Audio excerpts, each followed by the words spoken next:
bir müqəddimə kimi vətənpərvərlik bir insanın həyatına, bir xalqın müqəddəratına ümumiyyətlə nə cür təsir göstərir?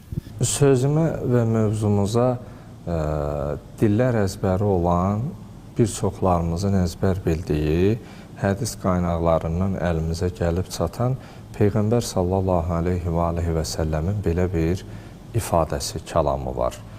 Hubbul vətən minəl iman. Vətəni sevmək, vətəni olan sevgi imandan doğar. Əgər biz baxmış olsaq,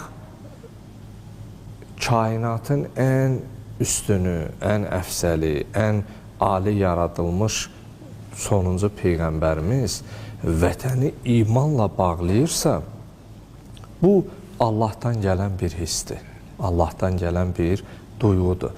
Əslində, vətən belə ifadə etmiş olsaq, ailə vətəndir, övlad vətəndir, namus, şərəf, bunlar. Necə insan öz ailəsini mühafizə edir? Necə övladı üçün fədakarlıq edir?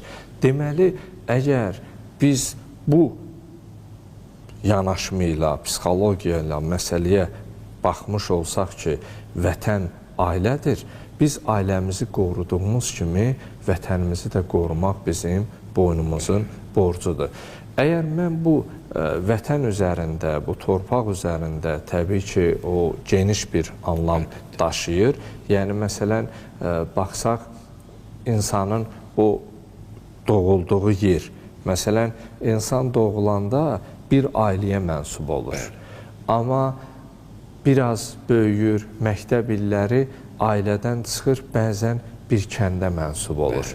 Amma onun ictimai fəaliyyətinə görə, onun dünya görüşlərinə, baxışlarına, xidmətlərinə görə bəzən rayon coğrafiyasına qədər yüksəlir.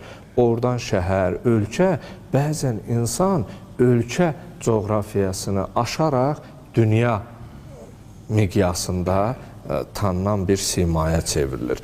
Deməli, biz doğulanda bir ailəyə mənsub olsaq da, biz ümumilikdə vətənimizin uğrunda, necə ailə, övlad uğrunda insan canından keçir, fədakarlıq edir, bu vətənimiz uğrunda da biz canımızdan keçməyə hazır olmalıyıq. Vətən sevgisi müqəddəs bir sevgidir. Necə atamızı, anamızı seviriksə, təbii ki, burada elə Peyğəmbər Salavatullahın kəlamı ilə mövzu daha da fundamental, daha da təməlli, özüllü bir hal alır ki, doğrudan da vətəni sevmək imandandır. Bax, biz vətənimizi sevməsəydik, vətənə olan sevgi, qayğı olmasaydı, axı biz ibadətimizi, məsələn, bu məsciddə edərək elə vətənimizdə bunu edirik. Yəni, bilavasitə bunların hamısının bir-biri ilə bağlılığı və əlaqəsi vardır.